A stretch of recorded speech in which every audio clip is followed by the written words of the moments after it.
Entropy 02 is a mod so good that it rivals its own source material. Now, I know how big of a statement that is, seeing as it's based off of the critically acclaimed Half-Life series, which is thought to be the peak of gaming as a whole, but I will back that up with facts and perhaps even logic. Just in case you don't know, Entropy 02 is a mod for Half-Life 2 which released on Steam a few weeks ago to glowing reviews. It improves upon the gameplay of Half-Life and adds its own twist, because while in the official Half-Life games you play as Gordon Freeman, the savior of humanity 2 times in a row, killing aliens and Combine alike, in Entropy you play on the other side, as 3650, an average man who after the Combine takeover, joined them as a civil protection unit in City 10.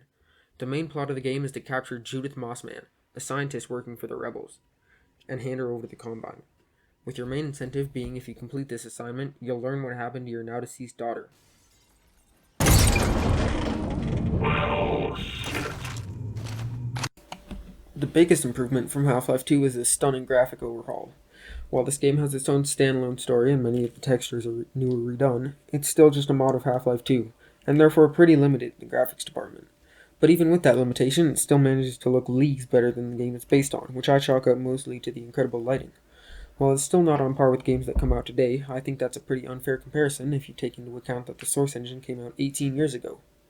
Honestly, I don't even know how to describe the lighting, so instead I'm just going to throw up some stills, and hopefully that does the job.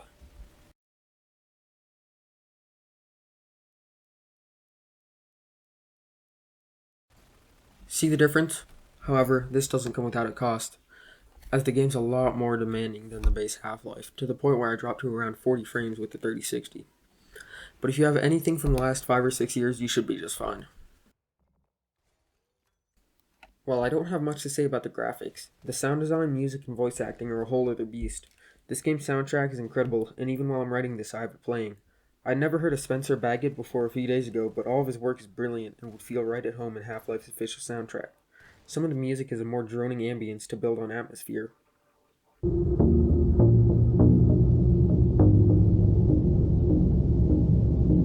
while the others are a blood-pumping battle anthem that makes you feel like the unstoppable force you are.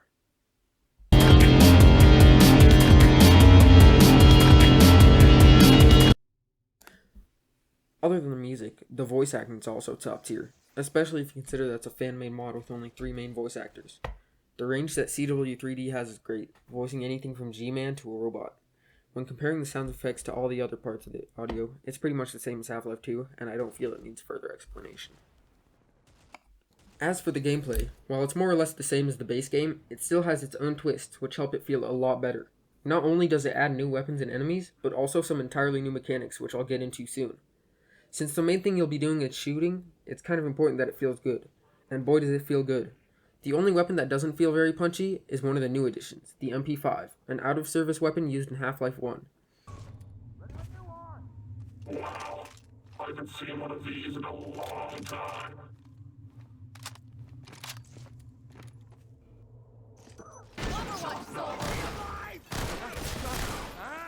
Other than that, the guns all sound punchy and hit hard, even the brand new infinite ammo Gauss pistol, which you have pretty much from the beginning to credit roll.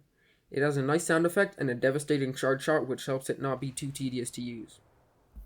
Another one of the game's additions to the combat is the Zen grenade, a brand new tool which sucks up everything in the vicinity, sending them to Zen, then spitting out a few aliens from Zen.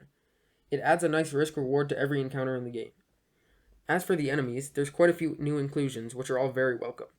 While we only get one entirely new enemy, that being the zombie Vortigaunt, it also adds in the Stukabat, a concept enemy from Half-Life 2 which acts as an alien man hack. As well as those two, we also see the return of 2 aliens from Half-Life 1, that being the Bull Squid and Pit Drone. While these enemies act as a nice addition, they don't really change how the game is played, unlike an entirely new gameplay concept exclusively in this mod, because now you can recruit and order around Combine soldiers. While on paper this might seem like a complete game changer, in practice their AI isn't the best and they don't have a ton of health. Despite these flaws though, they can help you out quite a bit if you have 3 or 4 of them fighting alongside you. The actual areas that you fight in are all varied and well thought out. You go from the Arctic, to offices, to Zen itself, and all of these areas have the same feeling as the main Half-Life game due to the engaging enemy placement. Unlike most games where they just place a bunch of guys in front of you, the Half-Life games have always been acclaimed for the enemy placement, making the game feel and play a lot more dynamic. I'm gonna try and not get into spoiler territory with the story, because if you haven't played this game, I really do want you to. It's just so good. Um, you also might want to know that there are four different endings in this game that will all change depending on what choices you make throughout. And this is also the first game to bring me to tears in probably 4 or 5 years. That's just how good it is. I truly think it's special, and it's probably the best mod that I've ever played for a game. And if you haven't played it, I really recommend it. Another thing I didn't really touch on because it didn't really fit into any of the other categories was the main character, 3650, also known as Bad Cop. He's a really fun character, and he's always spouting fun and badass one-liners. And if you keep around a character that you'll meet later in the game, you know who I'm talking about if you played it. If you keep them around, the two characters have some really great chemistry, and they always bounce off each other. Overall, I really do love this game. It's probably the best I've played in a couple of years, and it's completely free if you already own Half-Life.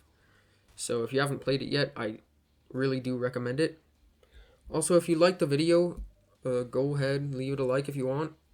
If you really like the video, I would really like if you subscribed. But most importantly, have a good day. See ya.